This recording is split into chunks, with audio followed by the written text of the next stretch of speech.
you know the world is a foul sty? Do you know if you ripped the fronts off houses, you'd find swine?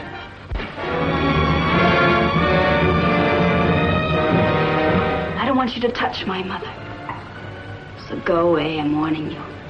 Go away or I'll kill you myself. Welcome to the 28th episode of Foreign Correspondents' Deeper into Hitchcock podcast.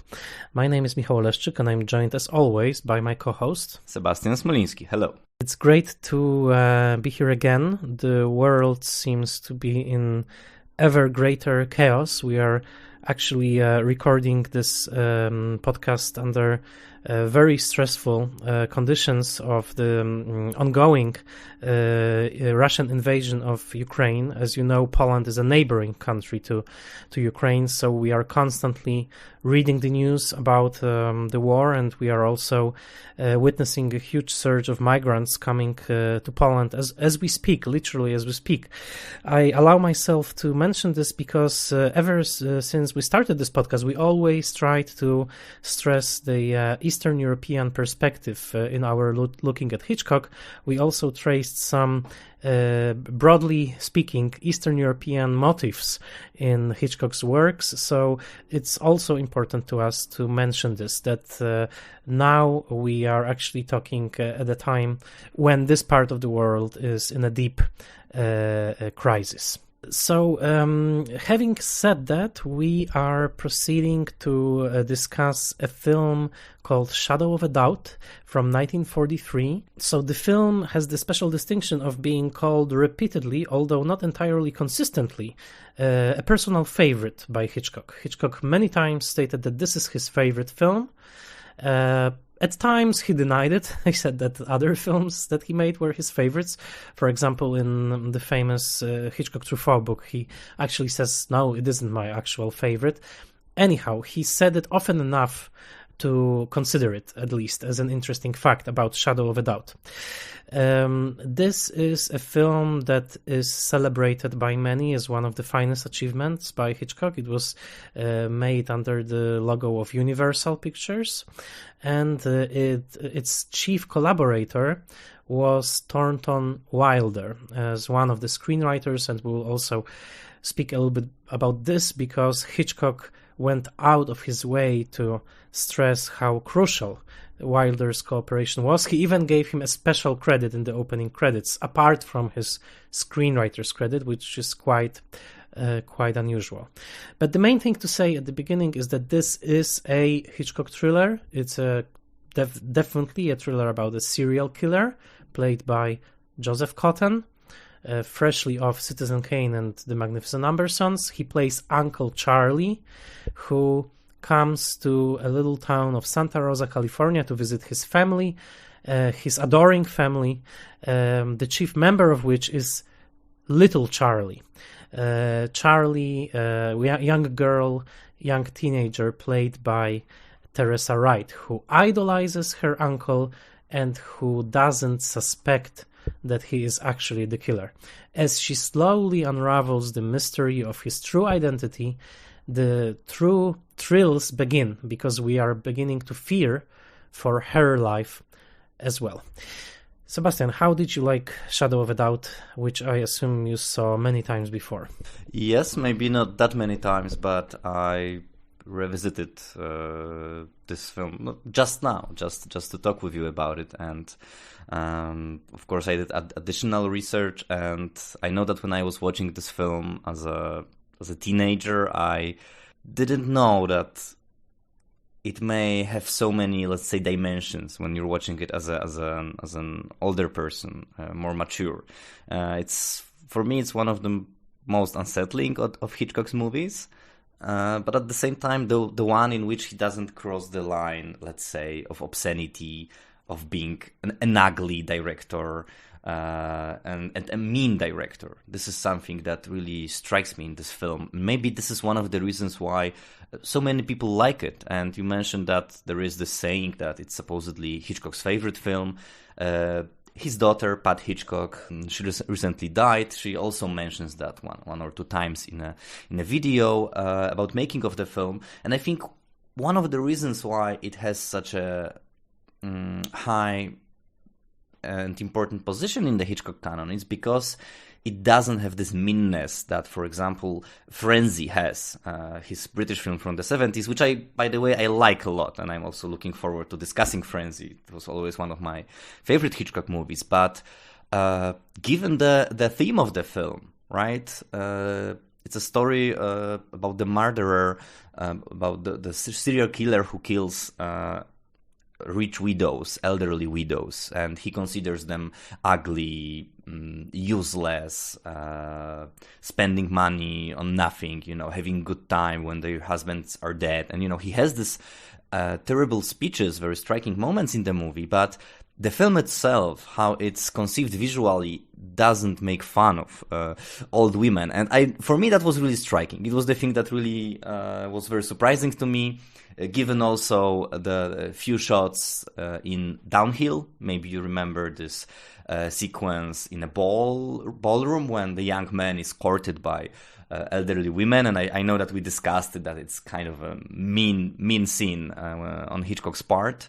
So there's something very clear, pristine in this film in its approach, but also it's very dark. I think it's a great movie to discuss and to go deeper into. First of all, I entirely agree. I was amazed again by how brilliant this film is. I really, really enjoyed revisiting it. I think it is one of Hitchcock's best. No doubt about it. It has this extremely dark streak. As you mentioned, Charlie is a serial killer with a clear misogynist agenda. He hates women, specifically older women, specifically widows, and he is very vocal about this hatred, especially in one scene at the table when he actually does a little psychopathic rant, which has deep undercurrents of misogyny, also including the pure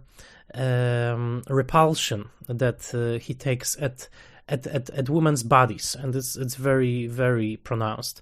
So there's this dark streak, but I think you absolutely nailed it when you mentioned that in this film Hitchcock refrains from his proclivity to actually mock women and to show women, especially older women, in unfavorable light, because this is exactly the reason why the film is actually great. Because had Hitchcock succumbed to his weakness for making those ugly jokes this time, I think he would have produced something deeply repugnant, because Charlie's repulsion has no clear grounds in the world presented in the film. Namely, there is not a single woman in the film who would fit the description that he presents at the table.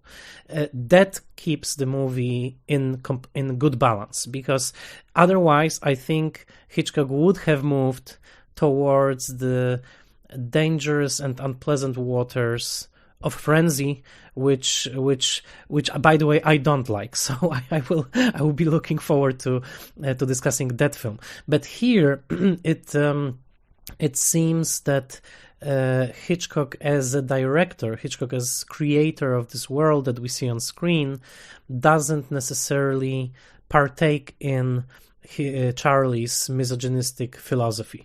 With real Hitchcock, I guess the answer wasn't as clear cut. Fortunately, the director of Shadow of a Doubt, as evidence on the screen, he had the good sense not to follow this instinct, which creates this incredible tension within the film between the surfaces and the deep undercurrent of things.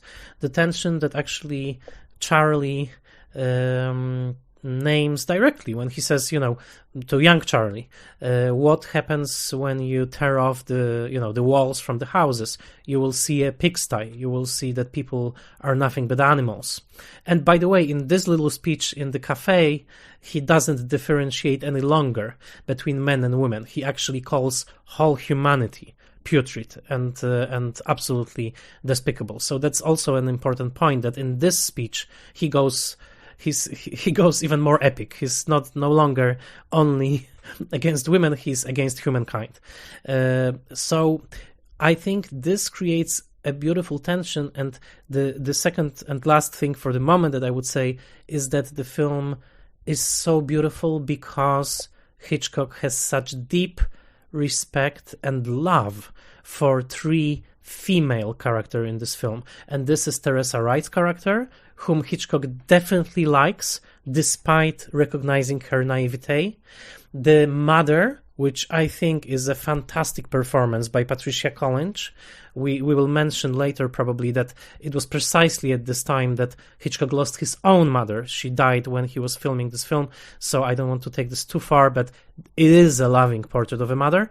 And of course, the little girl, played by Edna Mae Wonnacott, who is a comic figure. She's this bookworm sister, but again, Hitchcock deeply respects her because she doesn't fall for, probably is the only one for in this family, for Charlie's tricks. She's not taken in by the trick with the paper. She's not taken in by his suave manner. She's actually the one who doesn't want to sit next to him at the table. And I think that Hitchcock respects this little girl. He actually recognizes her as a very wise child. So the meaning of what I want to say is that Hitchcock had the good sense of putting a counterbalance to Charlie's misogyny by making three key women in the film so admirable and so loved. And this is what creates tension. My problem with Frenzy is that there the female characterizations are far less sympathetic, and this is why the balance is destroyed. But we'll keep that for Frenzy. So maybe let's start with those portrayals of women in this film, or maybe you wanted to comment on what I just said. Yes, I just wanted to add, I agree with you totally, because I think the reason for that maybe not necessarily Hitchcock's restraint or his reluctance to go into the nasty business, but I think the fact that he was at least partially, decentered, as in his many other projects. Of course, he was the creator of this world, but it was a great example, probably the greatest example so far when it comes to his American movies, of a very fruitful collaboration. You mentioned Thornton Wilder, and Hitchcock was surprised, who really enjoyed this collaboration. The Wilder, the esteemed playwright, really was drawn by Hitchcock into this work, into this world, into creating a screenplay. It was pretty intense collaboration, and he was, let's say, humble enough to allow Hitchcock to revise, change the script after they wrote the let's say the first draft. So there are many creators of this story. Of course, the common thing that is usually mentioned in this case is that Wilder, of course, was creator of this play Our Town, right, which was made into a movie in 1940. So a very different in tone and mood, very different depiction of small town America. So we can look at Shadow of a Doubt, of course, as an reverse side or the underbelly of that story of small America, and of course that's one of the most important contexts in which this movie is set. But also I was surprised to discover that Sally Benson was also one of the persons, woman who was who collaborated on this script. And if we remember Meet Me in St. Louis and one of the first scenes when the whole family is tasting ketchup, which, by the way, I think you screened in one of your classes when I was attending it, you can sense the similar approach to portraying family as something maybe quite chaotic, but often lovable and interesting, full of individualities. And that's something I think we, at least to a certain extent, get at the beginning of Shadow of a Doubt. This family is really interesting. It may be quote-unquote typical, and that notion that they are a typical family, of course, is even thematized inside the movie, as the two detectives try to they come as disguised servicemen to make a survey of this typical family. But I think there is something very touching in this portrait of a very diverse, a bit of a strange family. And of course, the actress you mentioned, Patricia Collinge, also she's several, maybe not scenes, but several pieces of dialogue are attributed to her as the author. So we see that there were many people behind the story.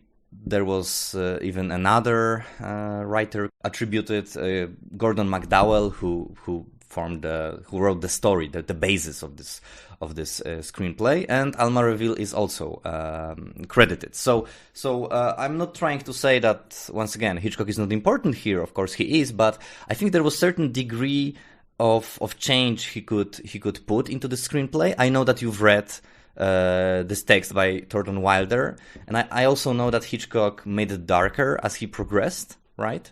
But I think there is certain level of darkness that he couldn't reach or didn't want to reach. That the basis, which was formed by two so very different sensibilities, couldn't be changed into this nasty story, I think, right? There was this core created by Wilder that probably was pure enough. Absolutely. Let's not forget that the whole thing originated with this story by Gordon MacDonald, which was actually just the bare bones of a story. It wasn't even finished when Hitchcock started working on it.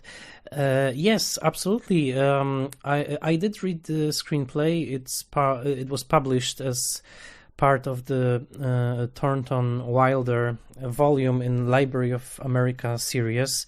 And one thing I can say is that, first of all, Wilder, he actually enjoyed the cooperation with Hitchcock, but he didn't enjoy some of the dialogue changes that Alma Reville made to the text, because he thought they made it sound too British to his ear. He was very married to this sort of true Americana dialogue, but the other thing is, it would be interesting to know who actually rewrote the key repugnant speech by Uncle Charlie, because I don't think it was Sally Benson. Okay, I mean, Sally Benson probably didn't have it in her, to write something as foul as the speech, because Sally Benson, as you mentioned, 1 year later, there will be a film of Meet Me in St. Louis, in which this sort of cute, idiosyncratic middle-class family is the whole show. At the time when Shadow of a Doubt was in cinemas, already the stories that would found the core of Meet Me in St. Louis were being published in the New Yorker. So Hitchcock definitely knew that she was able to do this. But let me read you just one small fragment from the screenplay by Thornton Wilder, and this is exactly the moment of this horrible speech, the table speech by Uncle Charlie. And just one passage, not the entire speech. Young Charlie asks him about the widows, but they are human beings too. And Uncle Charlie starts saying in Wilder version, "Are they? Barely. And there are some other things best not talk about. Gigolos and whatnot." So he also criticizes men in this speech, which Hitchcock removed. "I'm not a man to set himself as better than the next man, but by God, there are certain things I can't stand. But there, forget it, Charlie, you are not eating your dinner." So there is nothing about wheezing animals, about women being like big, fat, wheezing animals.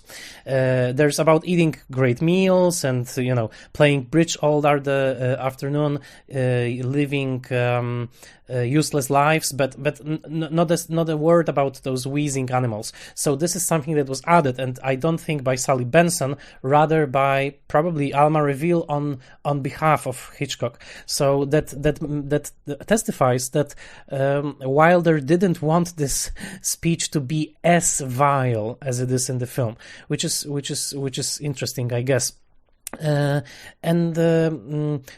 Probably what we should also comment on is this dynamic between Charlie and Charlie, between the young Charlie and Uncle Charlie, because come to think of it, it's pretty strange idea. What is it about this young girl and Uncle Charlie that straight from the beginning, she says we have this magical connection. You are my twin. How do you read this? Like, what's this idea here? Yeah, and also when she goes to send a telegram, she discovers that she already got one, and she says almost in a mystical tone, he heard me, right? Which is pretty uncanny. But I think that these strange elements, these elements of something uncanny, they are so, let's say, subtle. They're not forced on us. Because, for example, I'll come back to this idea of a double in a second, but coming back to the speech for a moment, the speech is terrifying for us as viewers, also because Hitchcock uses this impossible angle to shoot Joseph Cotten. Supposedly, we're looking at him through young Charlie's eyes, but she sits in a different place, really. We look at him straight on his profile from this other angle, right? Who's looking at him? Of course, we are, and then he looks almost into the camera, which is also pretty effective and pretty rare, this kind of breaking of the fourth wall, and this very highly scrutinizing close-up makes us really uneasy, but nobody seems to care that much among the people who sit at this table. Nobody really treats this moment as something strange. There is not a pause after his speech. Just his sister says, "Oh, don't say it like that when you'll be giving a speech, right? Because they will tear you apart," something like that. So that's something also really interesting in this film, that there are these moments of something sinister, but they are not really noticed by anybody else besides us, and maybe besides young Charlie in certain scenes. But this idea, yes, I agree with this argument that although this movie is considered a very well designed story, well crafted, the plot has a clear chain of cause and events and so on, I agree that the very fact that he comes back to this family is very irrational on his part, right? When you're trying to escape justice, you don't come back to your family, to your family home, because that's one of the first places when they'll be looking for. So there is this idea of some kind of a force, that brings them together. And of course, it's pretty strange that they both have the same name, and that actually, it's, of course, we'll come back to that when we'll be discussing Strangers on a Train, which is also, of course, begins in this parallel way and so on. But I think what is really amazing not only for 1943, I think even today such a plot would be pretty risky, the incest which is there, right there in the movie, coded in visual terms, or maybe not so much coded, right? He's giving her the ring, the beautiful ring, emerald ring, which is, by the way, of course, the property of one of the victims, right? So it's marked as this symbol of evil almost, right? As he's making her accessory to murder on one hand, or like marking her, but also it's kind of a scene of engagement in a way, which is very, very perverse. And there are many moments like that in this relationship. So I don't have a clear reading of that, because I think it's also one of these movies that is very open to many different readings. But I think its strength is that we cannot really tell what's going on there. We may have some ideas, you can look at it from the psychoanalytical angle, you can deep into Uncle Charlie's past if you want. But for me, that's not really convincing. I think this is this threshold moment in cinema when we're changing approaches to psychopathic characters, because we have Fritz Lang's M, of course, and Peter Lorre, one of Hitchcock regulars in the 30s, let's say, who's crazy in a pretty unexplained way. We may sympathize with him, but still we don't understand what's going on here. But a few years later, we have a new version of M, by the way, right, by Joseph Losey, which is staged in a very similar setting. It's also, I think, Californian town. And then we have a sick man at the beginning of the 50s, of course, Cold War in a full swing. But at the beginning of the 50s, Joseph Losey chooses to show the serial killer as a sick man. And I think here we are somewhere in between. We may consider Uncle Charlie a sick man. Of course, we know he's pure evil. But I think, although Hitchcock didn't like abstract ideas, I think there is something purely evil in this character, something that really makes us want to go abstract a bit, I would say. Yes, I agree with this, and I also think that this is an interesting thing, that it's a film that was made during the World War II. It doesn't mention the war at all, yet it would have entirely made sense had it been a story of a Nazi uncle. Like The Stranger, for example, the Orson Welles film. That would make perfect sense. If, Joseph Cotten comes to this town, it turns out that he's a Nazi, that would be probably the best anti-Nazi thriller in the series, that we had, for example, with The Stranger. But here, I mean, who is he really? Of course, this movie could be considered in the context of Monsieur Verdoux, the film by Charles Chaplin, which had a very similar character, only Chaplin actually fully endorsed his killer by saying that, it's actually okay because the world is such a rotten place that, what's a little killer of widows, compared to big dictators. But apparently the real life cases that those two films were based on were quite close. It was actually some cases that Hitchcock knew and Chaplin knew as well.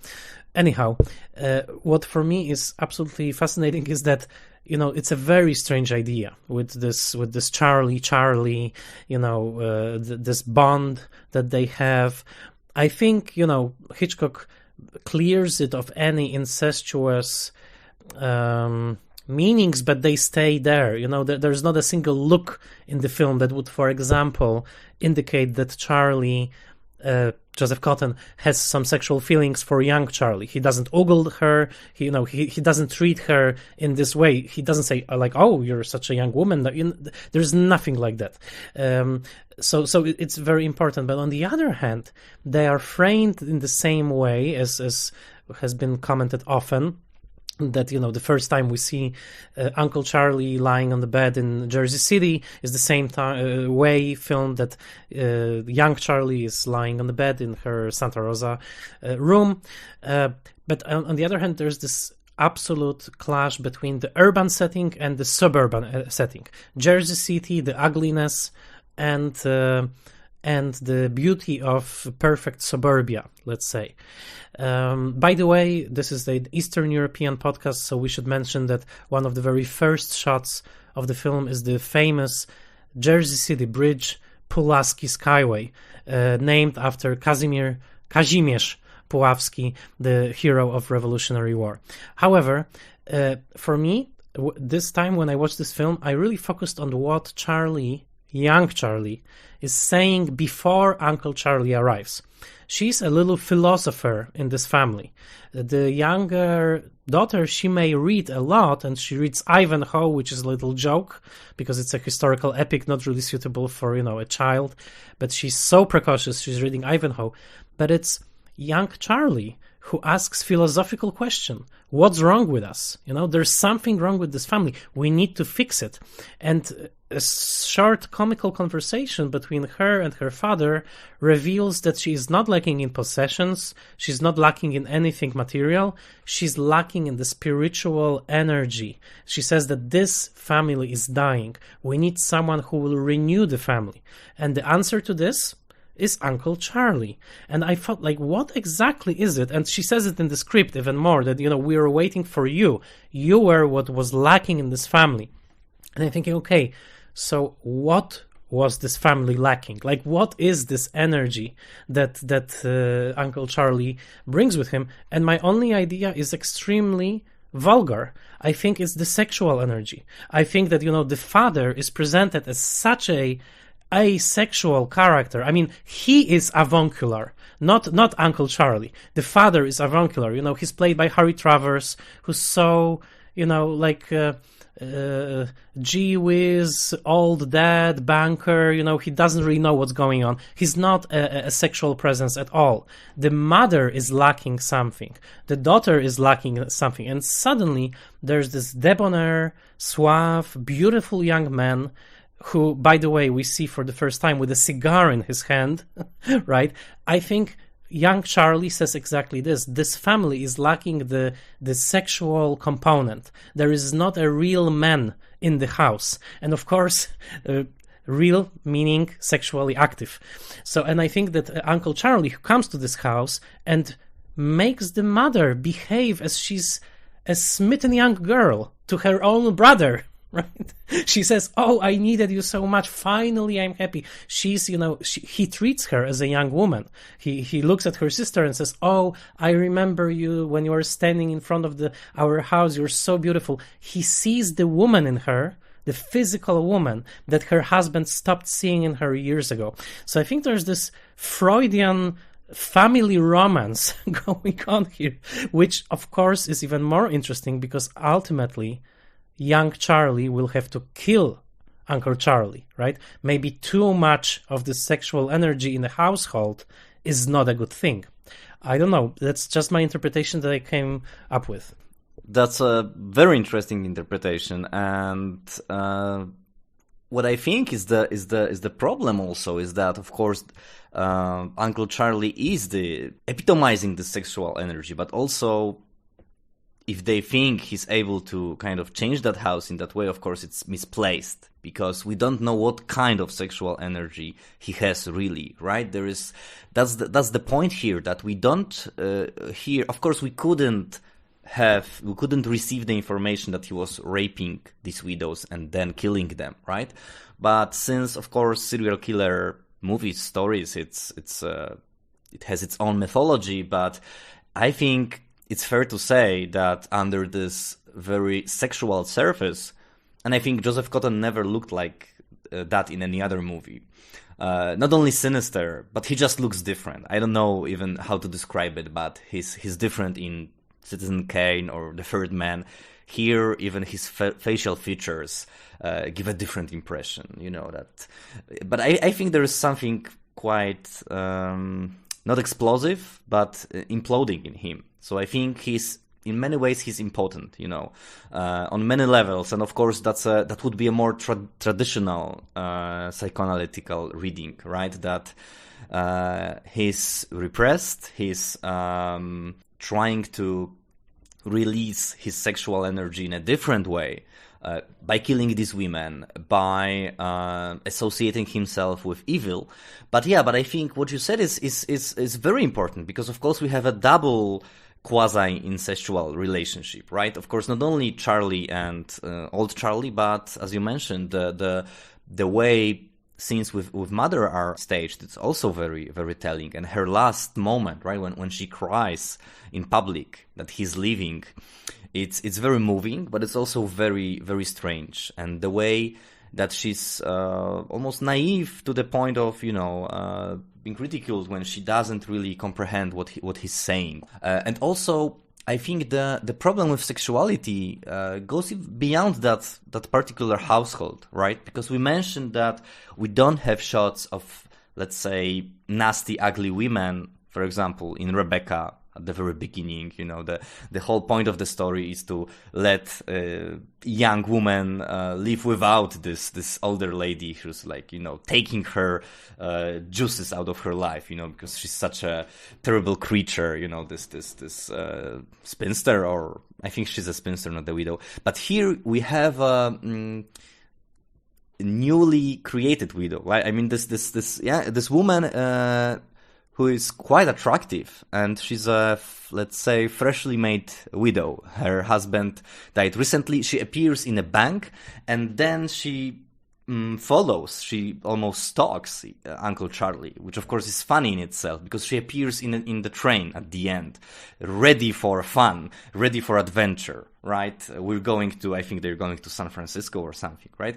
So she's there, and of course the promise that she sees in Uncle Charlie is sexual. So I think in this sense your reading is great. I think there is something to it, and of course, if we agree, just the last point, that Uncle Charlie replaces sex with murder, then we have this relationship between the father and his friend, right? Which is also quite, it's a, let's say, homosocial bond they have, discussing murders all the time, right?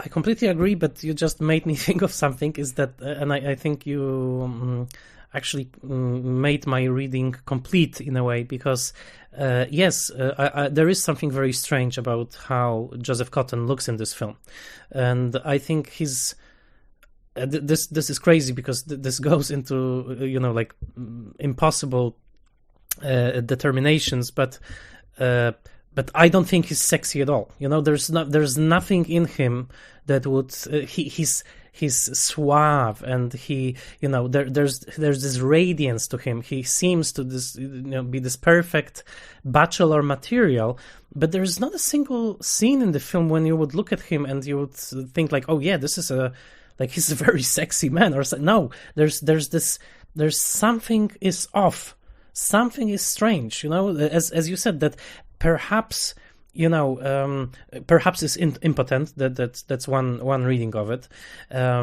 Perhaps he's homosexual, and perhaps this is something deeply repressed, and the misogyny. That would be a very stereotypical reading, but I don't think not that alien to Hitchcock. But the interesting thing is also that there is not a single man in the film that would be conventionally fully attractive, I would say. Even the policeman, the sort of romance that is going on between the policeman and the young Charlie, nothing is happening there. It's so chaste, and there's no energy between those two.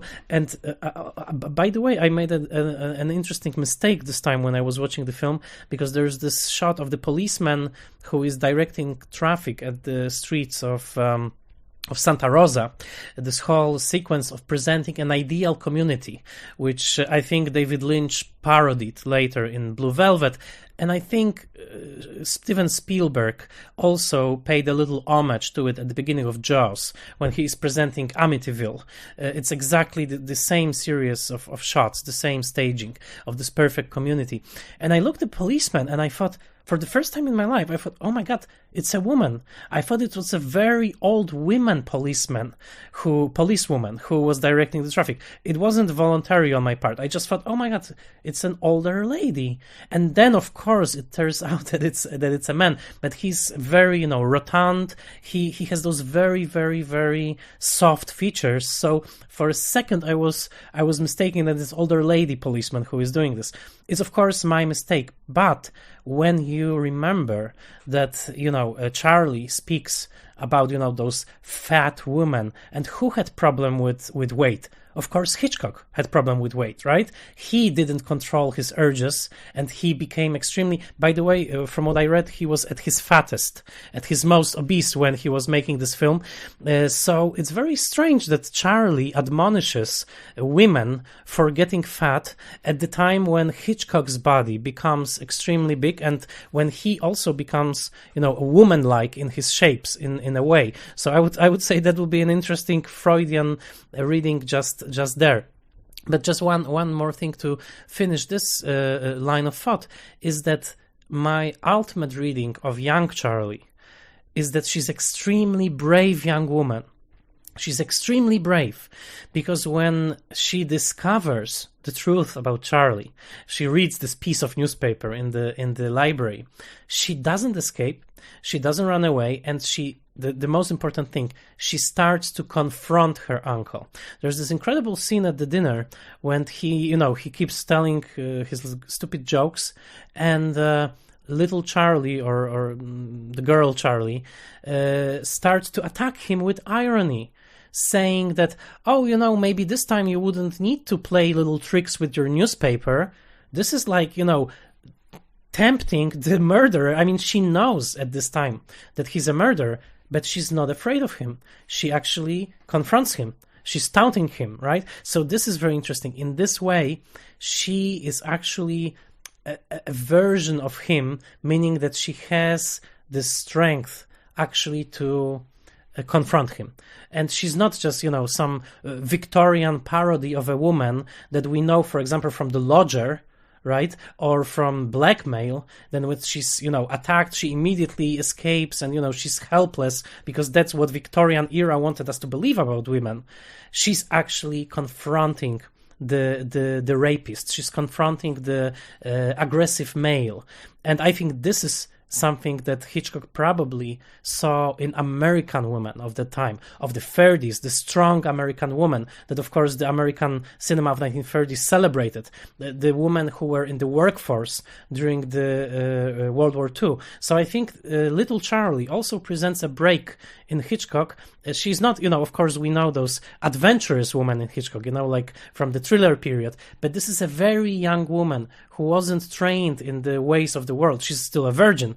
And yet she has this extreme courage to not only confront her uncle, but ultimately to kill him. Yes, and you feel that she wouldn't be on the same page with the main protagonist of Rebecca, right? That she wouldn't understand why that other one, that Rebecca protagonist, is so shy and reluctant to... And suspicion. Yes. So that's very interesting, and also what you say is very fascinating about the role of young women. I also would like to point out to the other double, so the friend of our heroine, of young Charlie, which we meet in one of my favorite scenes in a sleazy bar, which I think is really... It's a Lynchian moment in the sense that they enter like a parallel dimension, when suddenly in the Santa Rosa we have a bar that, I've never thought I will enter this bar, and it's like a different world. It's like of course, everyone says it's like a noirish bar, but there is also suddenly this waitress whose style of acting is totally different from the rest of the cast. Like you mentioned the British humor that we have inside the house. We have this highly mannered Joseph Cotten and very sensitive Teresa Wright, and here we have this waitress, and she's like really maybe the most nihilistic person of them all, right? I mean, she escaped from the world of Edgar Ulmer. She could serve hash browns in Detour. Exactly. I wanted to mention Detour. Exactly. So she went places, she saw things and stuff like that, and she says she could die for a ring like that. And the way it's staged, that's also the scene when we see soldiers in the background. In this cafe. I think that's really something pretty amazing that he inserts this scene in a movie that otherwise takes place in this pretty conventional middle American places like library, like a hall, church, the square, and so on. And so I like this scene a lot, and I would say that yes, I also found this reading that this movie is a kind it's a film that reflects the emerging culture of teenage girls, the culture that will transform to a certain extent post-war American society. And also, you're right, in when it comes to reversing the woman gothic structures, it's also interesting that in most of these stories, women are suspecting something that doesn't turn out to be true. But here, of course, it does turn out to be true, and she, at one point, she threatens her uncle that she will kill him, which she does or does not at the end, right? So I agree that she's brave, but also the important question is about the closure of this film, right? Because I agree that this the romance with the policeman, it doesn't have really this carnal element. Also, he's kind of patronizing towards her. I think he doesn't understand what she went through. I think he has no idea. Maybe nobody has, right? We as viewers, we know that Uncle Charlie was a very unique person in his life. We see how she's trying to discover what's going on and how she takes it up emotionally, right? She's crying at one moment, which is staged in an interesting way because she's looking at the sky and crying, which is like almost melodramatic. But also it's a film when Hitchcock he cuts pretty fast. He goes into the blur, or there's a transition pretty fast, so these elements don't really stay that long with us. But what will happen next, right? I mean, will she find a place in this Santa Rosa community? Because she seems to be a person that goes far beyond this community in her approach to life, and so on. So I think that's the question one of the questions this movie leaves us with. I fully agree.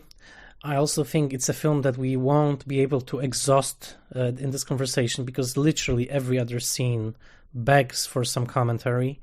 I would probably just point to two extraordinary moments when camera follows Uncle Charlie up the stairs and he feels the look of the Teresa Wright character on his back, and he looks down at her and he sees that she is watching him. I think that's an incredible moment, because he actually feels physically that the woman who knows his secret is watching him. And the other incredible shot you mentioned, when he's speaking this awful tirade and he looks at us suddenly, that takes us to Rear Window, I would say, and the moment when Raymond Burr suddenly looks at us, and he also killed his wife, right? But another moment is that when Uncle Charlie sawed off a piece of a staircase, an outside staircase, and little Charlie tripped, and she trips, and suddenly the camera pulls back extremely fast, and we see Uncle Charlie, who for a second looks at her just to make sure if his trap worked or not, and then he disappears. And it's so funny because the trap is stupid. I mean, Uncle Charlie didn't have any guarantee that, little Charlie will be the one going down the stairs and that she would do anything to herself. So this is terrible idea, this whole thing. Script-wise, it's stupid. But in visual terms, it's make perfect sense. Because he is literally waiting for her to die, right? He wants to see the moment. He wants to see the moment. And this is exactly what Hitchcock is doing in his films, right? He is torturing those female characters so often. I mean, we will go to the birds, right? When he will just put Tippi Hedren in front of the door and attack her with dozens and dozens of birds, right? Just for his visual pleasure. And I think this is when Hitchcock reveals himself. He is the Uncle Charlie who looks at Teresa Wright. Oh, did she hurt herself? No, not this time. I have to try another way. So I think that's also self-referential. Let me just read a very short joke from the autobiography of Dmitry Tyomkin, a Russian composer who emigrated to Hollywood, and he, in the 50s, he published his memoir, Please Don't Hate Me, and The Gay Confessions of an Unpredictable Musician. So it's 1950s title. And he composed the music to this film, and he did a brilliant way of rearranging the Merry Widow Waltz, which comes back in the film often. And he says that Hitchcock says about himself, "Some people eat and some dine. I dine." So he was dining, not eating. That's perfect. Yes, so that's perfect. I live by this maxim. Yeah. And the other thing is that when Tyomkin was at the test screening, he thought the movie was a failure because people were laughing during the film. There were a lot of laughter. And he went to Hitchcock to a restaurant and he said, "Hitch, this is terrible." He says, "It's calamity, Hitchcock, audience laughing." "Oh, it was quite all right," says Hitchcock. "But Hitch, when should be fear, terror, they going, haha," says Tyomkin. and Hitchcock says, "That was tension, Dimi. The laughs were a sign the picture had them on edge." He explained that the American audiences will break into nervous laughter when they are overwrought, a good sign for a suspense picture. So Hitchcock knew that when Americans were laughing at his thrillers, they were doing so to relieve the tension, which explains, I think, why Psycho also, in my experience, is a film at which people are laughing many times, because they also want to relieve the tension. But I could go on forever about Shadow of the Doubt. I don't know what are your feelings. No, just to sum up, because we have a special treat for you, the second part of this episode. But yes, to sum up, I would like to point our listeners to a monograph on Shadow of a Doubt, which is really impressive in the way it synthesizes and comes up with new interpretations. It's a book from last year by Diane Negra, and she really provides many interpretations, and she touches upon many topics, one of which is the way in which we can read this film as, of course, a fascist allegory, right? As The Stranger by Orson Welles, which was, I think, pretty consciously modeled upon a Shadow of a Doubt, has this theme pretty spoken in a pretty obvious terms. But here, of course, it's submerged somewhere. But think about two things. One of them, we still didn't mention that Uncle Charlie, he's portrayed a bit as a vampire, right? The way he's rising from his coffin, and also this very striking scene in a train when he's traveling in this shaded compartment, small compartment, yes, on a train, as if afraid of the dark, and so on. And then think about the bat itself, like the vampire bat, which in Jean-Paul Levet's short film was this allegory of fascism. And think about the Merry Widow Waltz, which supposedly was one of the musical pieces that Hitler liked a lot.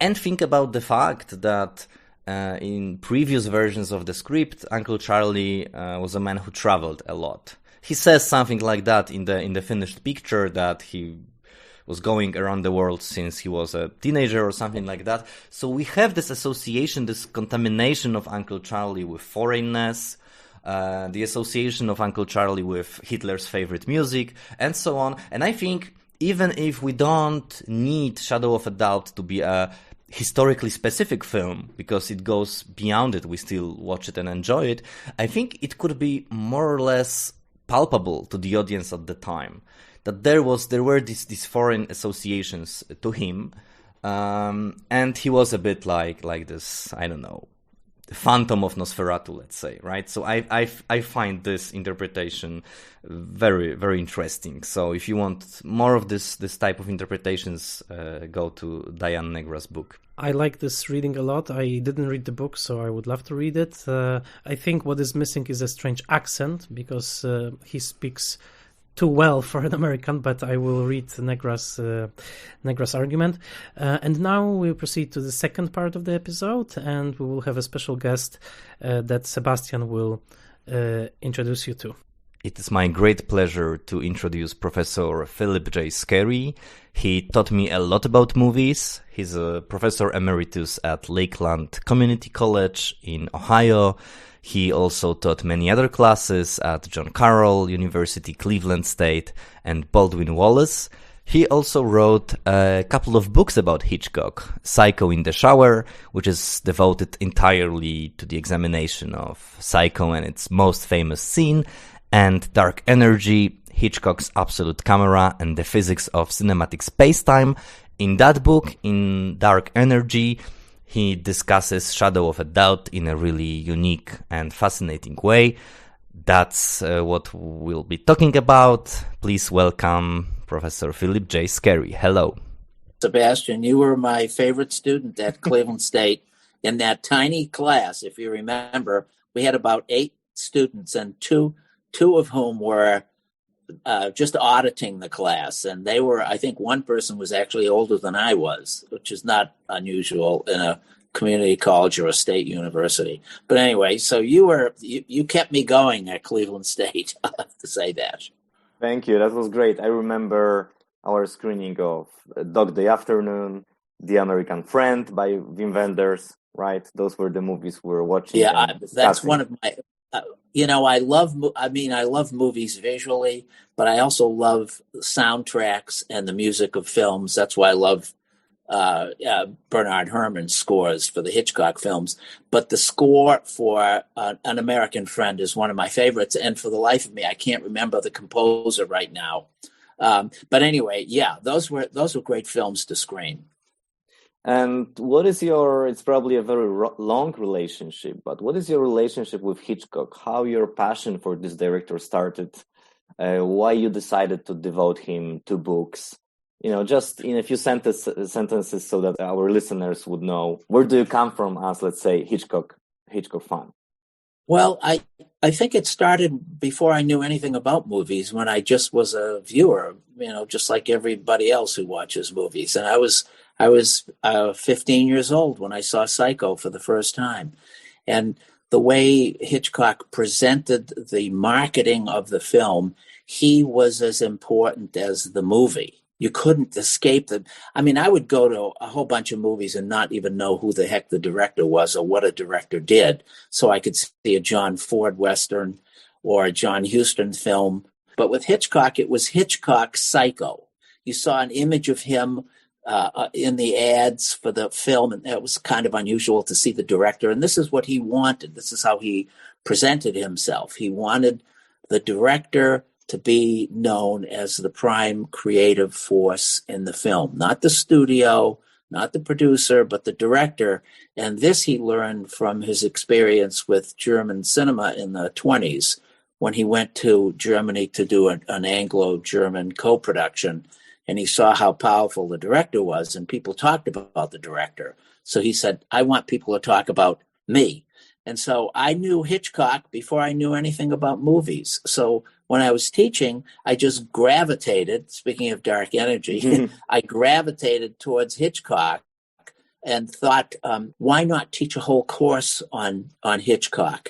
And it happened that just about at that time, Hitchcock's star was rising in the pantheon of great directors. He was considered sort of the master of suspense, this funny guy you see on television.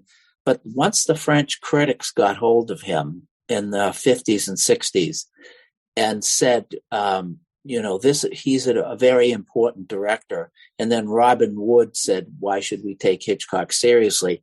All of a sudden, everybody was talking about Hitchcock. And I thought, I'm going to put together a class on Hitchcock. I think I have enough material. And of course, the films were then becoming available. You have to remember that when I first started to teach film in the 70s, I had to rent, since we didn't have 35 millimeter setups, they were so expensive to rent.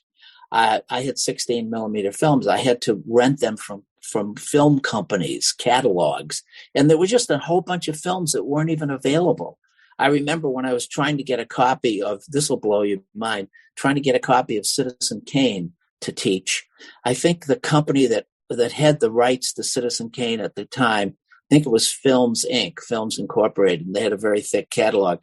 I remember I called and I said, I want a copy of Citizen Kane. They said, well, we only have 2 copies available for the whole northeast part of the country.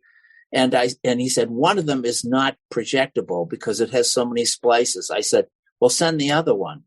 And so when the film I got broke a couple of times as I was watching. I mean, this is what we had to put up with. But when Hitchcock started to become more important as a filmmaker, the films became available. And then, of course, VHS tapes and then DVDs.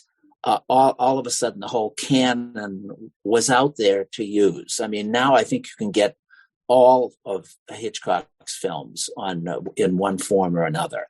But this was different. That's why some people couldn't teach classes, because you couldn't get the films. I mean, they just weren't available. But now everything's available. This is the time to be a film professor. Yes. That's a long answer to that question. So you had to be an entrepreneur as well, right? Like looking for really copies. And you had to beg and borrow and steal money from the department to teach a class. Because let's say I had a semester class and I had 15 weeks, I might show 12 films. Each film would cost over $100. I'd have to pay for shipping. I'd have to pay for insurance, not me, but the school. And so I'd go with the budget to the department chair and say, I want to teach this class. He'd say, well, all the other classes we teach, and I was in the English department at the time, the students have to buy textbooks, and the course doesn't cost anything. You're telling me that this one course is going to cost $1,200 for you to teach. Now, of course, that's no problem with the technology that's available. That's pretty amazing, and also your road from these incredibly fresh, I would say, film classes, film studies were developing only, right, in 1960s, 70s, and yes. your road from that point, from the emergence of this academic film studies in US up to Dark Energy, which is one of the, and I say it of course as a compliment, one of the most bizarre books about movies I've ever read. It's like, and it's so great that you try to marry Hitchcock with Einstein, film with science. This is something that is really very close to my heart as well. This marriage of science and art, because too many people consider it separate spheres, and you do something opposite in your book. How did you come up with that? Well, thank you for saying that. A lot of the early film critics came to film through literary studies. So they were interested in character, plot, structure, and they didn't really know much about film. So they had to. I never took a film course. I mean, I was trained in a literary sense. So my first approach to film was, through character, structure, plot, theme. We talk about what's the main idea of this film, how do the characters relate to one another. But I always felt that there was something missing, that there was some element that I wasn't dealing with, that came to the forefront, I think, in that little episode when the film broke and Shadow of a Doubt disappeared on the screen. I realized that you could take a book and burn it, but you'd still have the idea of the book someplace. But if you burned a film, that would be the end of it. So I thought there's something in the technology here that I'm not addressing. The film is more than just character, plot, structure, theme, and so forth. Film is technology, and what's technology but the practical application of science? So that led me to think about the science of cinema.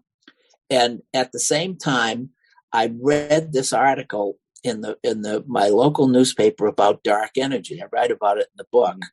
And I had been thinking about Psycho, and I was kind of mulling over some of the things that I couldn't quite figure out after the shower scene ends, and Norman is cleaning up after his mother kills Marion in the shower. And I thought that scene is just a guy mopping up a tub, wrapping up a body, but it's loaded with energy from the previous shower scene that transfers over into that scene.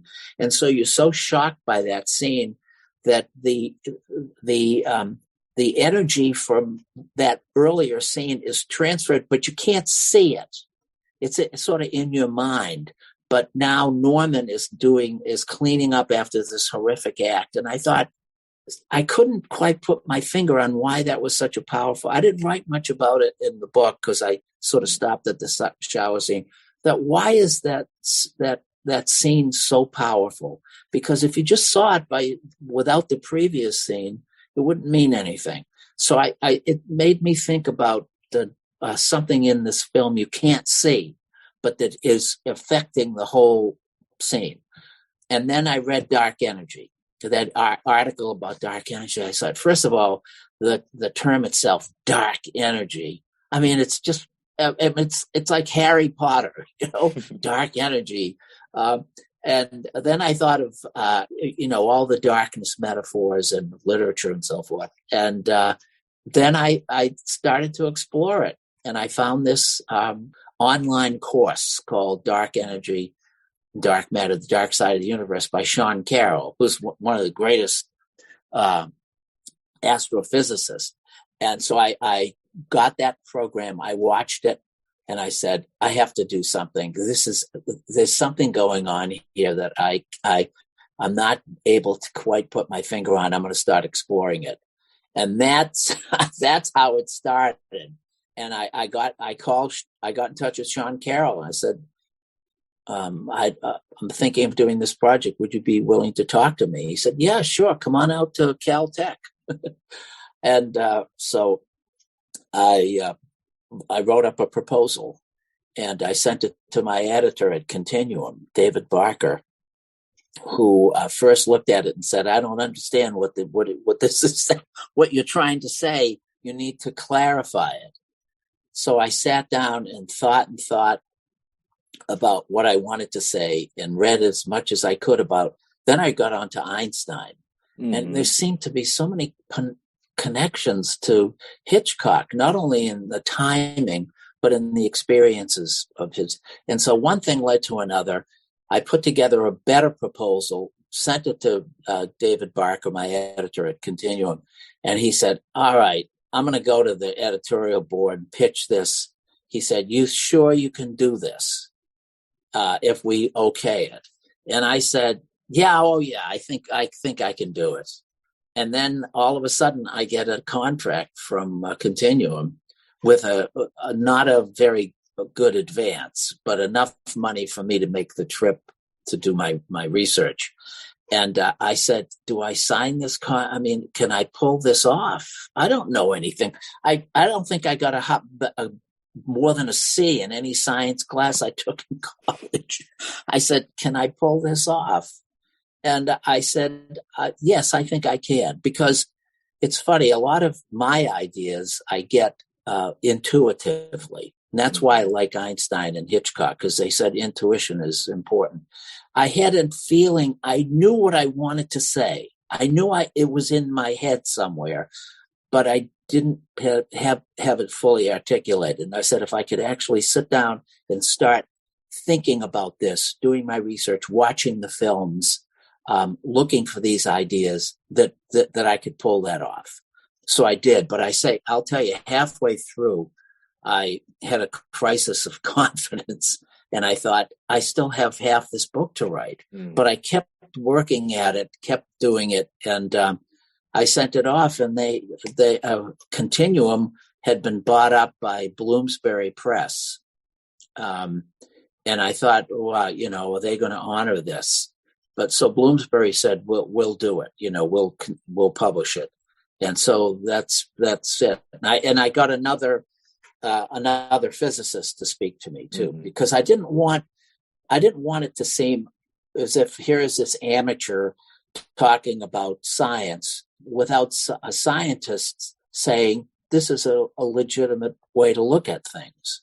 And that's why Sean Carroll was perfect, because he's got a grasp of how science connects to life and art. And so that's why I used him. That's a long answer, but that's how how that idea came about. I was reading your book this morning because I've read it several years ago when I was studying in Cleveland. I bought it. And what I admire after the several years even more is the way you allow us to look at both physics and cinema in different ways. Using these terms, and as you mentioned, it may sound on the superficial level, it may sound like there is this film studies guy, this film studies professor who's using these hip physicist terms like space-time, quantum energy, parallel universe, dark energy.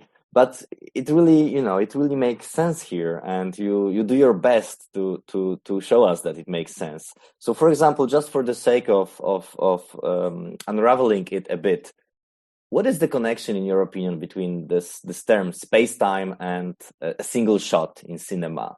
How would you say, what is the correspondence? A little background here, the Newtonian universe, which is still, Newtonian physics, classical physics, it's still very useful in determining things in the real world. But Newton said there is space and there is time. They're separate from one another. There are two different dimensions, so that you could have a clock that would just keep ticking away, and you have a space that's over here. Einstein said they aren't separate. They are linked in a way that shows that you can't have space over here and a clock ticking alongside it that will always tick the same way, because if you take that clock and put it into space 2 miles above the Earth, the clock is going to move slower than it is on the Earth. In other words, you can't separate space and time. Then I thought, what is the best example of the combination of space and time in my experience? And that is a strip of film, because a strip of film melds together space and time in one particular shot, let's say, one running of the camera. You can't take the film and say, okay, I'm going to now look at the space of the film, and now I'm going to look at the time of the film. You can't do it. They're both connected together. And that's why I said a shot of film is a perfect example of space time. And of course, that gets you into light. It gets very complicated. But that's how I guess I would put it in filmic terms, that a shot, a continuous running of the camera, is a perfect melding of space and time, and an example of Einstein's theory in practice. This is great. Make sense? Yeah, yes, it makes sense. I mean, I'm a bit more clever because I've read the book, but I'm sure our listeners will totally get that. And yes, it's great. And maybe it's a good moment to connect our talk about Hitchcock and physics and space-time with our main dish, let's say, today, which is Shadow of a Doubt, right? A unique film in a Hitchcock canon. And I feel that maybe if it's not at the center of your book, then certainly it's one of the key movies, because, for example, the title of the book, Dark Energy, sends us to the main hero, right? You call the Joseph Cotten character from Shadow of a Doubt Prince of Dark Energy, right? You begin your book with the story that you mentioned, that this flammable stock, right? That this film stock burned. It was the movie you were projecting was Shadow of a Doubt, etc. So how do you like coming back and thinking about Shadow of a Doubt? Why do you value this movie so much? Well, I think it's one of Hitchcock's greatest films, and I wish that I'd like to write a book about Shadow of a Doubt. I thought about writing it. I don't know if I could get back into it. Things have, there have been so many other things written about Hitchcock. I'd have to do so much research. But Hitchcock always said it was his favorite, although some people say he said that about other films too. But there's something very profound about how Shadow of a Doubt links, to me, the essential Hitchcock idea about the duality of human nature, the essential fallen state of human beings, the darkness that's in everybody, that can be brought out by an encounter with what he calls moral evil. And so that got me into thinking, well, what happens when evil overtakes an individual or a group of people or a culture? Things spin out of control. People lose their freedom of movement. They lose their freedom of thought. Things become chaotic and so forth. And I thought, Shadow of a Doubt is a perfect embodiment of that in a little town. I mean, we're not talking about the Soviet Union collapsing or something. We're talking about Santa Rosa, this perfect little California town, and how everything seems so orderly, bourgeois on the surface, but underneath there are these forces that are ready to be brought out, as they are in every human being. This is Hitchcock. He really believed that. And because, why? Because he saw it in himself. He saw it in his urges.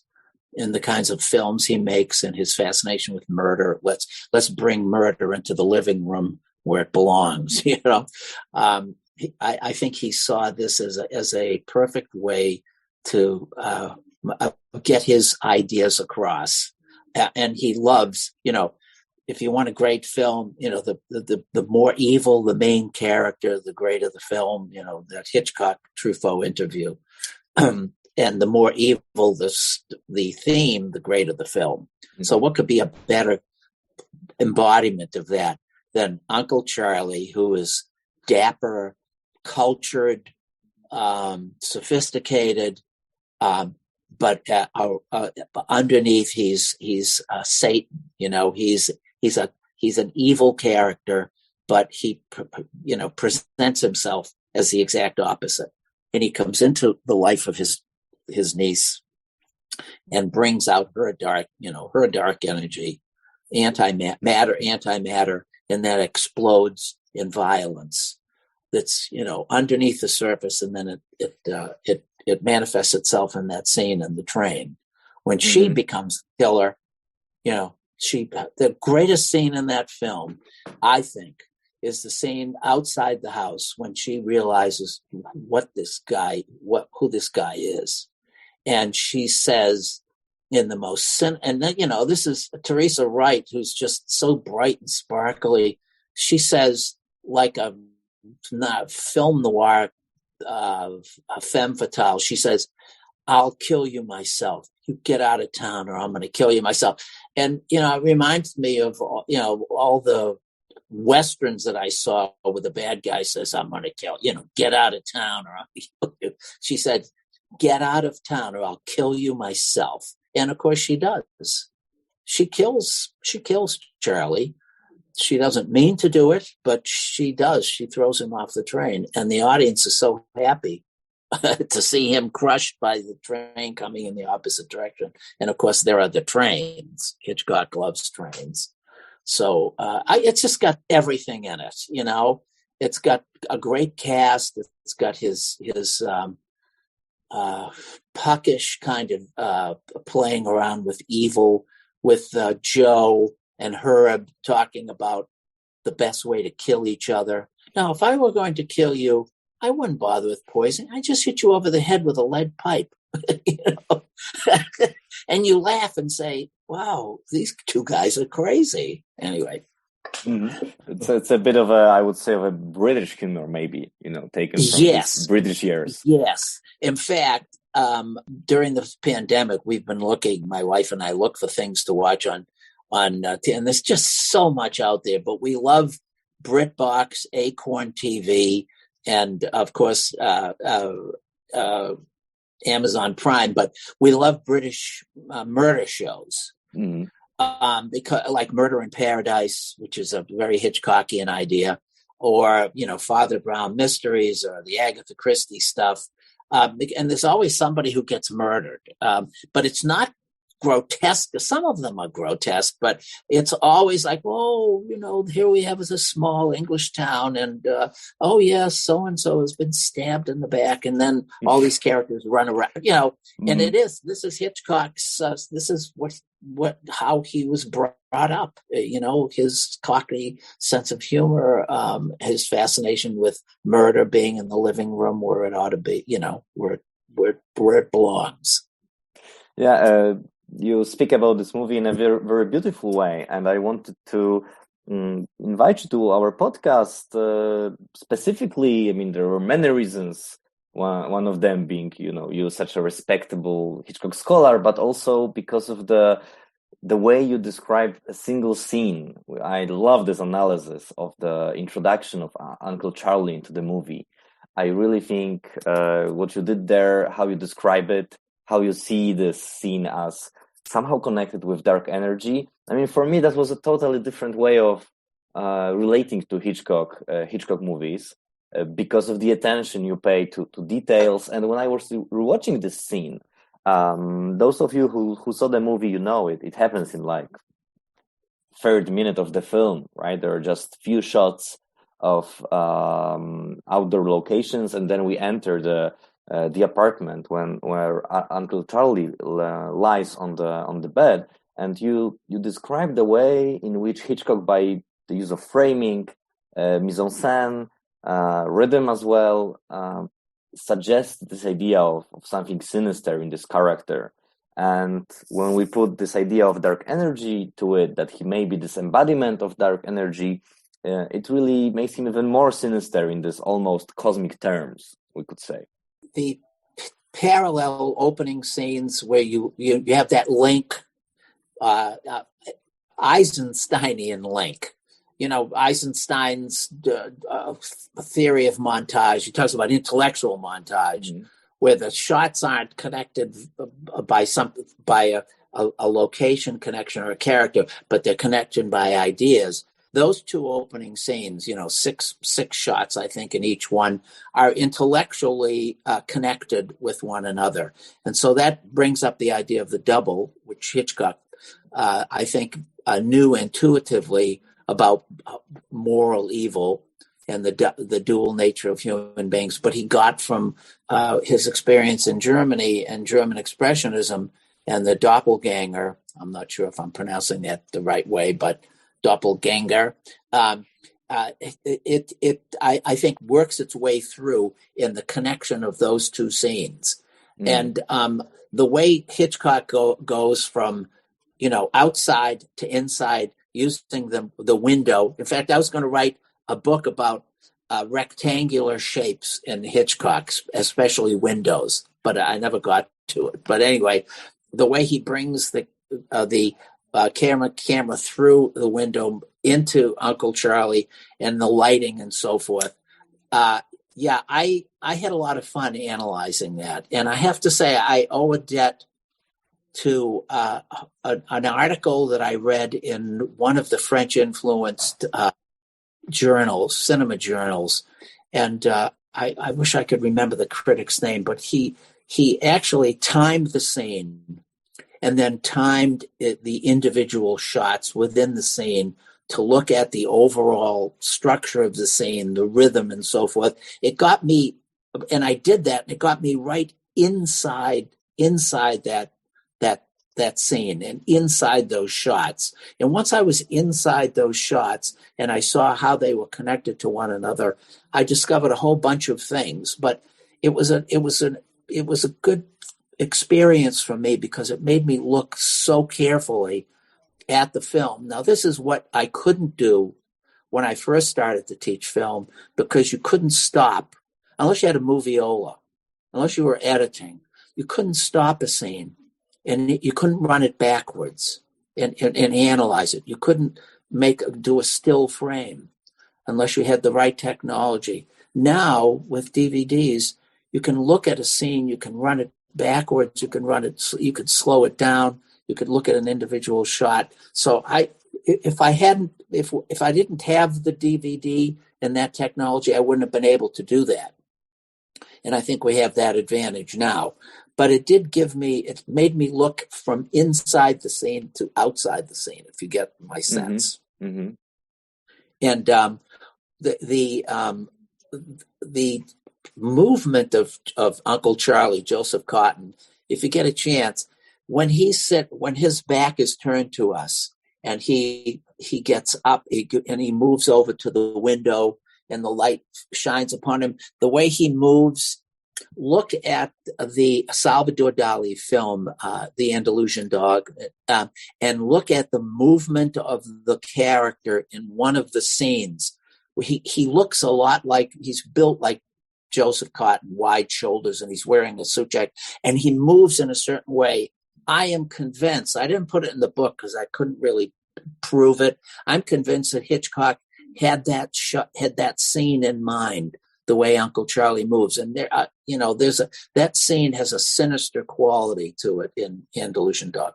But anyway, these are the things that happen if you look very carefully at a scene and take it apart and then put it back together again, which is what I tried to do. And what in a way, quantum physics is about, right? About taking things apart, analyzing, more or less, maybe simplifying. Well, quantum physics, the study of the smallest things in the universe, as opposed to cosmology, which is the study of the largest things. I was fascinated when I looked at Einstein, because, he was interested in the bigger things, relativity and so forth. But his thought experiments and his papers led to the discovery of quantum mechanics, the actual smallest things. And in the world of quantum mechanics, the traditional mechanics, classical mechanics, don't apply, because you can have electrons spinning at similar speeds, separated by billions of miles apart. You could have an electron in one place, and then all of a sudden it's not in that place anymore. Mm-hmm. It can be at all the places at the same time. Like you can't measure the position of an electron and its speed at the same time, because if you measure the distance, the speed negates that, and if you look at the speed, the distance negates that. So the world is a strange world, the world of quantum mechanics. And when you get into cinema, there is a strangeness about cinema. There's a strangeness about its effect on what people experience, what they see, that is that can be explained by quantum mechanics. But you really have to explain to the audience, I'm using this as a metaphor. I'm not saying there is quantum mechanics in this scene. I'm saying that if we use quantum mechanics, which is the way the world works in the smallest dimensions, if we use that as a way of thinking about something, then it's valid. Not that there's the same. Mm-hmm. And I try to make that clear in the book. And boy, I got such a bad review. One of the big literary review magazines in England, and an astute reviewer just took me apart. Mm-hmm. Like, this is a ridiculous thing. How can you? And I thought I was going to answer her and say, wait a minute, you didn't read. Let me point out some things I say. I'm using these things as metaphors, as analogies, as a way of combining science and art, technology and art. They're so far apart in cultural discussions. I want to bring them together and say they're not the same, but they're similar in certain ways, and it helps to look at from this to this.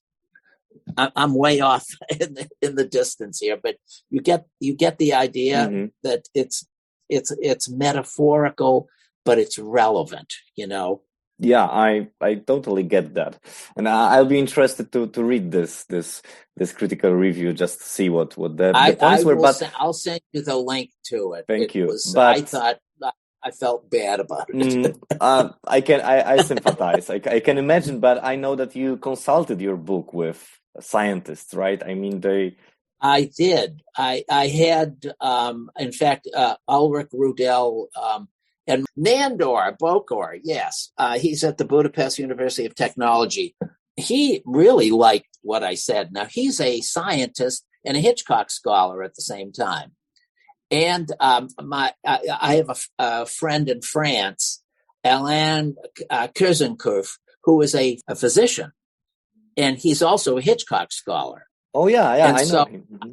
Yeah, do you know Alain? He's a not personally, but I know his books. Like the Forgotten Hitchcock, right? Yes, the Forgotten Hitchcock, yes.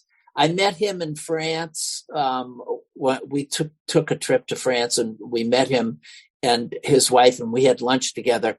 His English is about as good as my French, but we managed to communicate. But he did like my approach. In fact, I think I used in the Psycho book, I think I used a reminiscence of seeing Psycho for the first time. Mm-hmm. But I tried to get people who weren't, traditionally in the humanities to comment on the book, to say, you're on the right track here, or you're not on the right track. Mm-hmm. And I did listen to them. So, so that, I think that helped. Mm-hmm. Yeah, I have two more questions. One of them is about doubles, which are so central to Shadow of a Doubt and to Strangers on a Train that you also describe in that chapter. But I know that this is not the end of your, let's say, adventure with doubles. You recently told me about the discovery of that the double of Janet Leigh in Psycho is still alive and Yes. well, Yes. right? So it's Marley your Ren- Hitchcock adventure continues in a way. Yes. Well, the discovery of Marley Renfrew is a long story, and I'll try to make it brief. When I talked to Terry Williams, who is George Tomasini's assistant on Psycho, he told me the story of the outtakes of Psycho being thrown away by a guy who was an assistant to an assistant editor. He didn't know what he was doing, and he took the outtakes and he threw them away because they get stripped from the silver nitrate would be stripped from the outtakes and then reused. So it wasn't that they were just thrown away. But Terry, Terry fired the guy, and we lost all the great material from the shower scene, the outtakes. But Terry Williams, as I was talking to him, went into his bedroom, came out with a little envelope, and in it was a strip of work print of a scene that was deleted from the film. And that's the body double of Janet Leigh, Marley Renfrew, slumped over the bathtub with her buttocks exposed. And I said, how, and of course, he didn't own the rights to the film. Universal Studios owned the rights to the film. How can I get this into my book without violating copyright? And I'm not going to tell you how I did it, but I did it. But that got me interested in Marley Renfrew, and of course the book, The Girl in Hitchcock's Shower, is about Marley Renfrew. So I eventually found out where she was living and got in touch with her and sent her a still of her backside, and I sent her a copy of the book. But she was Janet Leigh's body double, and it's funny when I interviewed Janet Leigh. And Janet Leigh was a little bit. She wasn't defensive, but she was terse and didn't want to give up a lot of information because she didn't really understand what critics were trying to do with this film. She couldn't understand it. But anyway, she insisted that she was that almost all the shots in the film were of her. And even Joe Stefano, the screenwriter, said he couldn't understand why Janet would say that. But anyway, there was another woman there who was Marley Renfrew, who was in the more daring nude shots of the brief stabbing scene. And it's funny, not only was there a double for Janet Leigh in the shower, there was a double for Anthony Perkins, the mother, Norma Bates, stabbing. That wasn't Tony Perkins, as you know. It was, and I can't remember the actress's name.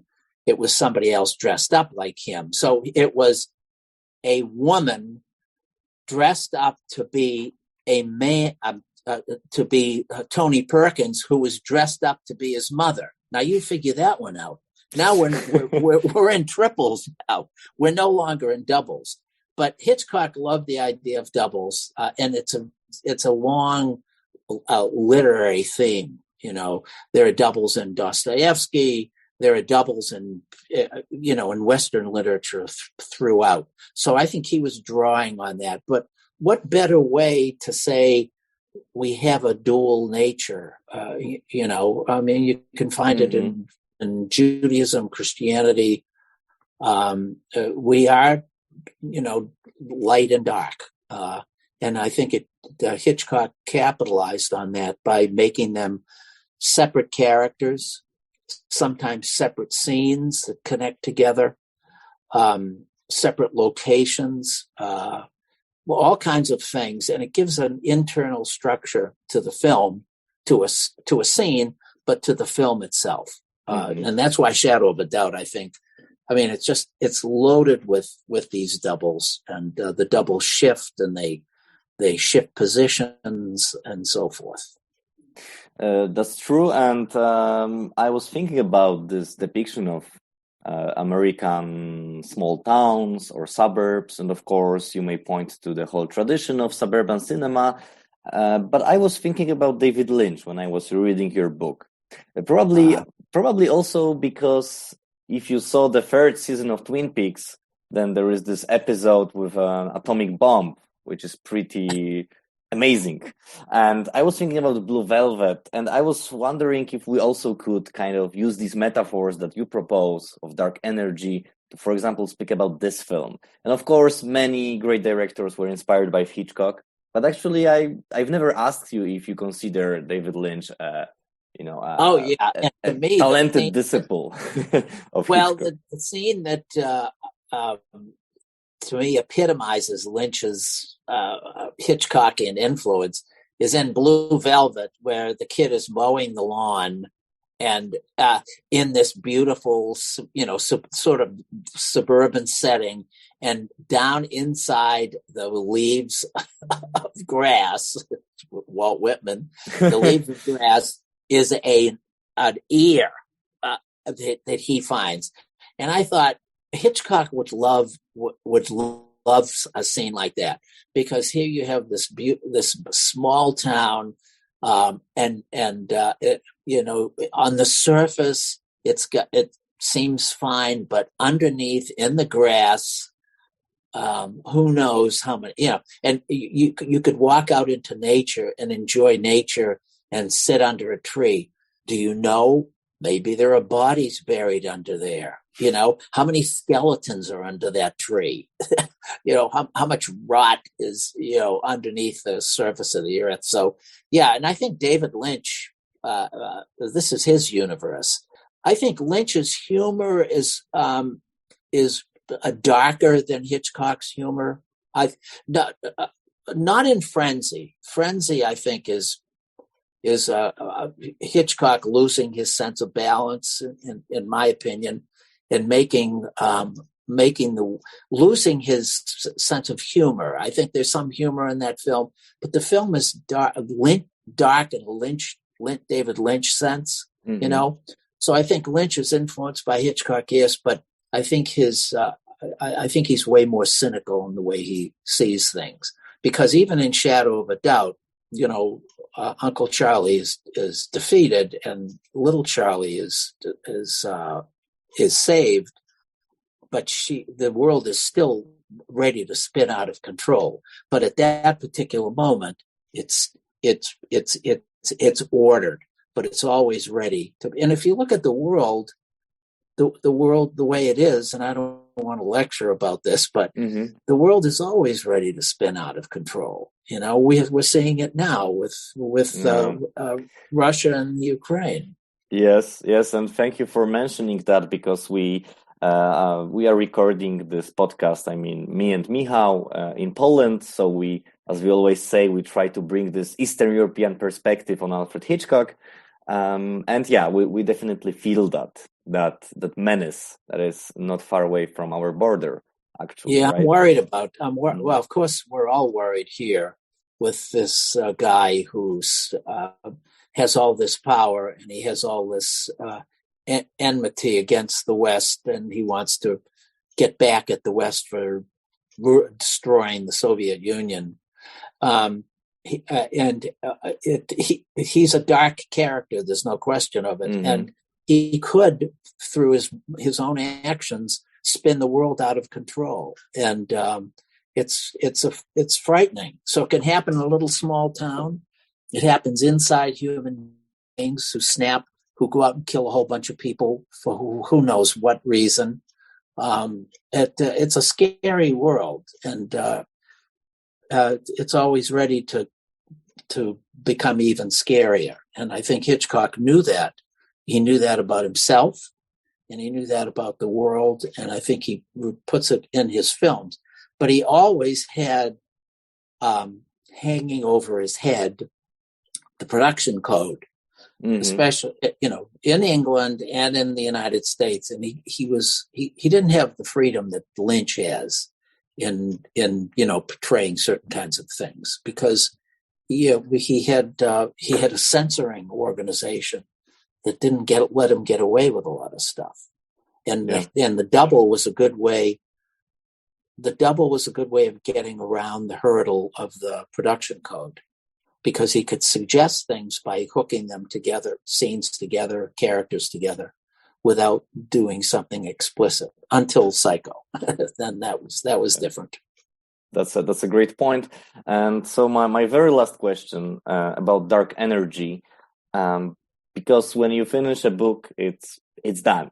You may maybe expand it later on in one of the future editions. But my question is, you published this book in 2013, right?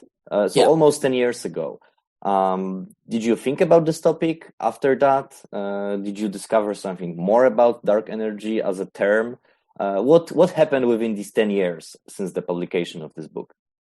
Well, I was kind of disappointed that it didn't have a bigger impact on cinema studies. Not that I thought it was a great book. I thought it was an interesting, challenging book.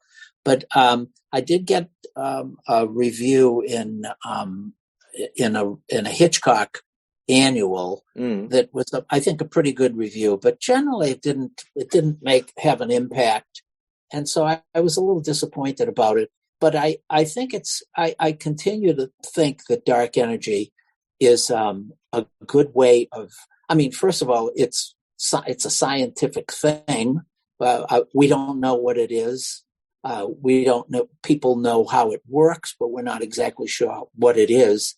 And we continue to find out more things about it. But I think it's still a good way to look at things. And I think we need to blend science and technology with art, and especially with cinema, in more creative ways than we have been doing. Mm-hmm. I don't know how else to say it other than, I'm not bitter or anything that the book didn't have a greater impact. I don't think people understood what I was trying to do.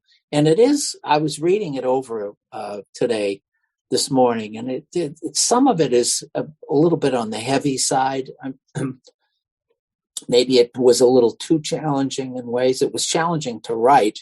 In fact, I used to lie awake at night saying, "Oh my God, why did I take on this project?" I'm glad I did, but I don't know if I'd do it again the way I did it back then. I don't know if if anybody would even publish a book like this now. No, but I'm one of the readers that really that this book is important for. So I understand your concerns as an author, but you have at least one reader that was really challenged by this book, and it really opened my eyes to many issues. So thank you. Well, continue on. Pick up something. Yeah, I will. I am really happy that we could talk about dark energy, and I think it will be a great part of our talk about this movie, that we can see it through your eyes, your eyes that are interested in both Hitchcock and cinema and science, and this is really great. And I think we're in the midst of a major scientific breakthrough in this James Webb telescope, which is going to look into light. And we didn't talk about light, but light is the essence of science, as you know. This telescope is going to be able to look at light that left the universe 13.8 billion years ago and see what the universe was like back then when it was first forming. To me, this is the most astounding. Here we have people arguing about whether they ought to wear masks or get vaccines while we're in the midst of the most astounding scientific discoveries of all time. So I'm thinking, how can we possibly talk about duality? How can we possibly look at this and say, isn't that wonderful, while at the same time question the basic science of medicine down here on Earth? Mm-hmm. Talk about duality. I think Hitchcock would have a lot of fun. He's shaking his head, saying, "This is so absurd. I couldn't make a movie about this." But anyway, so we have to pay attention to science, and I do believe. I don't know if it was Stephen Hawking who said it or Leonard Mlodinow that philosophy has given up dealing with the big questions. The big questions are now being dealt with by science, and the nature of existence, the nature of reality, all of those things are now scientific things. Philosophy is mired in technicalities, and it's not my thought. It's what he said, but I agree with it. Honestly, we need to look at science. It tells us a lot about the world. So it's a great conclusion, I think, to our talk. So thank you very much for being our guest today. It was great. My pleasure. Talking with you. Well, I think, Sebastian, you asked the most wonderful questions. Some of them I answered okay, and some of them I had to think about a lot, and I think I wandered all over the place. But you let me. Thank you. I appreciate that. And I know you're going to do important work, and I will listen to your other podcasts, honestly, because now you've got me back interested in cinema again. I just wrote a book on grammar, on standard written American English, and I'm writing another book on writing errors. Wow. And I'm thinking, gee, why am I over here? Maybe I should be over here. So maybe I'm going to go back into Hitchcock. I'll write that Windows. That's a great idea. So thank you again. Wow, that was a great conversation. I really liked it. Full disclosure, I wasn't a part of it, so I listened to it now. It was fantastic. So congratulations, Sebastian, and I wish that we will have more guests like this in the future. And well, what can I say? This is our longest episode, but also a film that we really had the need to talk about. So please follow us. Please share this episode. We are doing this for you and for Hitchcock fans everywhere. And just one technical note, I need to finally say it because I want to say it every single time, but I forget, is that we are doing this podcast together and it's our joint baby, but I want to stress that Sebastian is carrying the technical burden of really 90% of what's being done here in terms of editing, production. He generously took this role upon himself, so I want to go on record as thanking him on the show. So thank you, Sebastian, for doing this. And please follow Foreign Correspondence, Deeper into Hitchcock.